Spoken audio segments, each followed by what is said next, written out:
10 ፌራሪ መኪናዎች 20 የአልማዝ ሰዓቶች ወይም 2 አውሮፕላኖች ለኔ ምን ያደርጉልኛል? በልጅነት የተርብ ያለው በባዶ እግሬ ኳስ ተጫውቻለሁ። አሁን ግን ባገኘሁት ሀብት ወገኖችን መርዳት መርጣለሁ ሲል ይናገራል።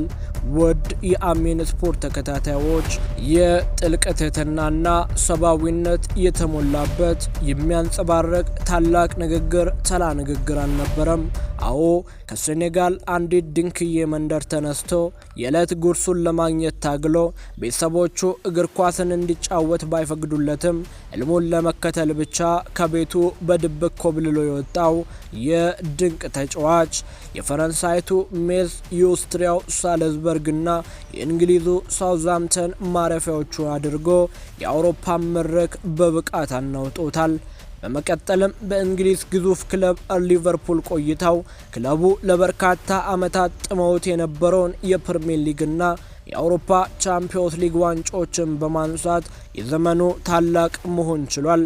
ከዚያም አልፎ አገሩን ሴኔጋልን በታሪኳ ለመጀመሪያ ጊዜ የአፍሪካ ዋንጫ ቻምፒዮን በማድረግ የማይረሳ ታሪክ የጻፈ ሲሆን የጀርመኑ ኃያል ክለብ ባየር ሙኒክም ተቀላቅሎ ድንቅ ብቃቱን አሳይቷል። የአውሮፓ እግር ኳስ ቆይታው ማግኘት የሚችለውን ክብር ሁሉ ጠራርጎ ከበላ በኋላ አሁን ደግሞ የሳውዲ አረቢያውን ፕሮ ሊግ በመቀላቀል ከአልናስር ክለብ ጋር አዳዲስ ስኬቶችን እየመዘገበ ይገኛል።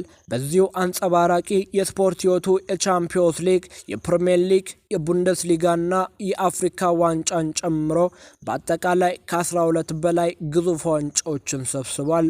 ከከባድ ድህነትና ስቃይ ተነስቶ የዓለም እግር ኳስ ማዕበል የሆነው የልጅ ሳዲዮ ማኔ ነው።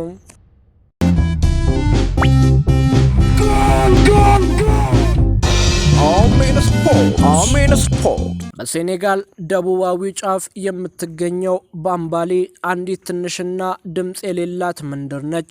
በዚያ ምድር ላይ ሕይወት የሚለካው በቁጥር ሳይሆን በዕለት ምግብና በጭንቀት ጭምር ነው። በዚች ድህነት በተንሰራፋበት መንደር ውስጥ ነው ሳዲዮ ማኔ ማደጉን የሚጀምረው። አባቱ የመንደሩ መስጊድ ኢማም ነበሩ። ቤተሰቡም ደግሞ የተሟላ ኑሮ አልነበራቸውም። የልጅነት ቀናቱን ከዕድሜ እኩዮች ጋር አቧራማ በሆኑ ሜዳዎች ላይ ኳስ በማሯሯጥ ያሳልፍ ነበር። ነገር ግን ማኔ ከሌሎች ተጫዋች ለየት የሚያደርገው አንድ ነገር ነበር። እግር ኳስ ለሱ መዝናኛ ብቻ ሳይሆን ከሚገኝበት የድህነት አዘቅት የሚወጣበት ብቸኛው የትግል መረብ ነበር። ቤተሰቦቹ ኳስ መጫወቱን አልተቀበሉትም። ትምህርት ላይ እንዲያተኩር ይፈልጉ ነበርና ነገር ግን ማኔ በልቡ ውስጥ የገባው የኳስ እሳት ማጥፋት አልቻለም። እድሉን ፍለጋ ከቤተሰቦቹ ተሰውሮ ወደ ዳካር ከተማ ይሰደዳል። ያ ጉዞ የብቸኝነት፣ የፍርሃት ግን ደግሞ ታሪክን ለመቀየር የተደረገ የመጀመሪያው ጽኑ ውሳኔ ሆነ። በዛም አልቆመም፣ ወደ አውሮፓ ሄደ። ወደ አውሮፓ የሚገባው የማኔ መንገድ በአበባ የተነጠፈ አልነበረም። በፈረንሳይ ሜስ ክለብ ቆይታው በአካላዊ ጥንካሬ ማነስና በቅዝቃዜው ምክንያት ይቸገራል። በወቅቱ ብዙዎች የልጅ አውሮፓ ውስጥ መጫወት አይችልም የሚል ውሳኔ ያስተላልፉበታል። ተስፋ የሚቆርጥበት ጊዜም ይሆናል። ነገር ግን ማኔ በትዕግስት መጓዝን መረጠ። በመቀጠልም ወደ ኦስትሪያው ሬድቡል ሳልዝበርግ ያቀናል። እዚያ ፍጥነቱ፣ ቴክኒኩና ለጨዋታ ያለው ጥማት ጎልቶ አወጣው። ሜዳ ላይ ሲሮጥ ድካም የማይሰማው፣ ተከላካዮችን በሰከንዶች ውስጥ የሚያስቀር ትኩስ ኃይል ሆነ።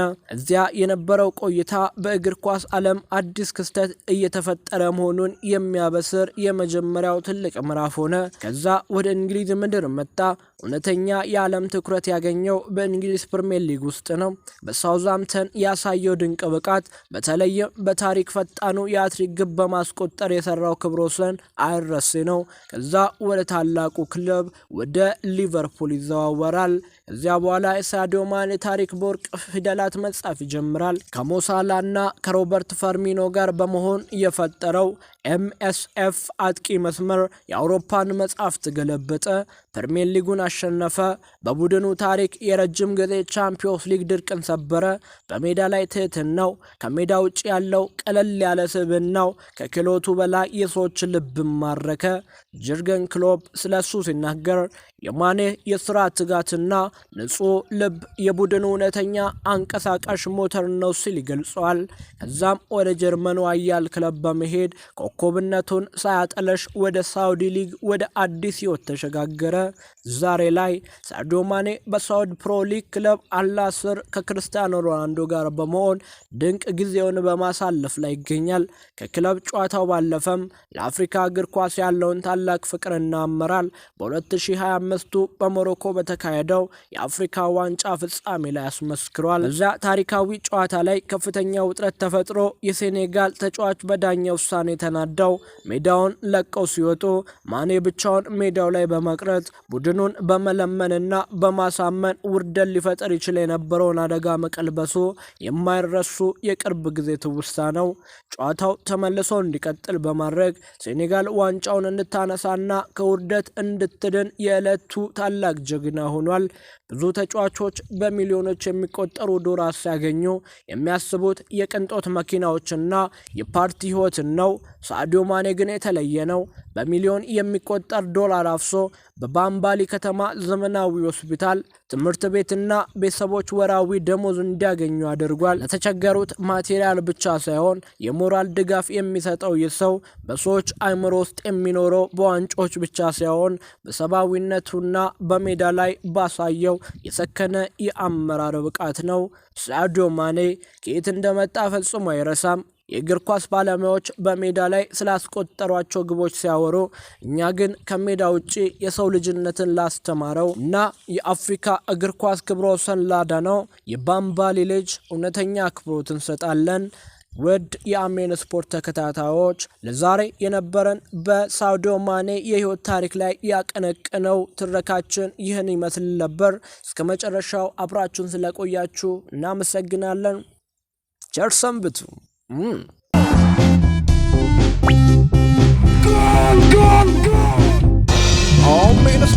Amen Sport.